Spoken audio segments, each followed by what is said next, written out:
As Meave and company traversed the ruddy meadows, strident voices reached their ears. I beg your pardon. I've heard enough. A duel. I challenge you to a duel.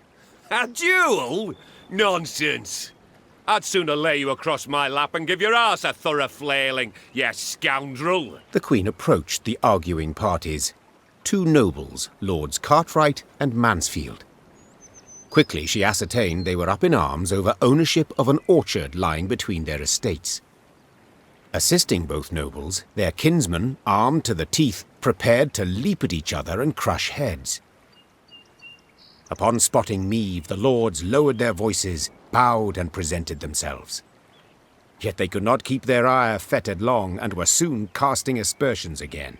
Your Grace, Mansfield has seized it. No, stolen my land. Land that has been in my family for generations. It is my recompense for your reckless deeds.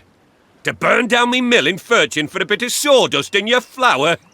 Well, I never. A bit? Oh, let me at him. Farmhands taken ill, cooks feverish, all from that manure. You are a fraud, sir.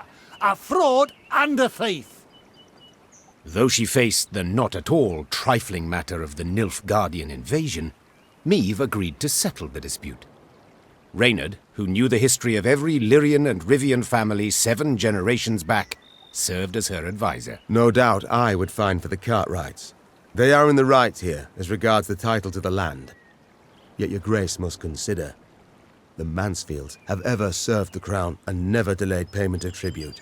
Whereas the Cartwrights are litigious charlatans who owe the royal treasury thousands, many thousands. From what I've gathered, you've both burdens on your conscience, said the Queen. And I've neither the time nor the inclination to ascertain who started this feud. You will split the orchard in 2, make do with half a piece. But my Queen... Should my judgment displease you, Mansfield, I can always incorporate the land into the crown. The Queen's threat silenced the feuding lords, yet it failed to bring their conflict to a close. In a few years' time, they were at one another's throats yet again.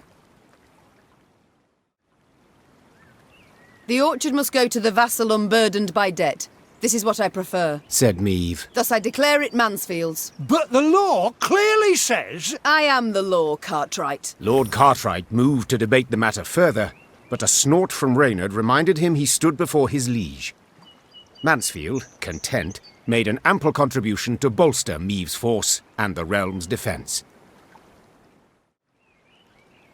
This situation is clear as the day, said the Queen. The orchard's rightfully Cartwright's and must remain so. Your Grace! Mansfield started angrily. For years I've loyally served the crown. I ask that you continue to do so and respect my judgment then. Lord Mansfield turned green, then red, then blue, as he passed from envy through irritation to deep ire. Yet in the end he accepted his ruler's judgment. Lord Cartwright, his joy hardly contained, knew how to show gratitude, ordering the best of his men-at-arms to join Meave's force. You bloated ass-bladder! We'd have managed it ourselves, I told you. But no, judgment. You had to have judgment. You demanded it. Ha ha ha! So you see, my dear Cartwright, justice has been served. What is it, Mansfield? Hey, whence the frown? Do you not agree with your Queen?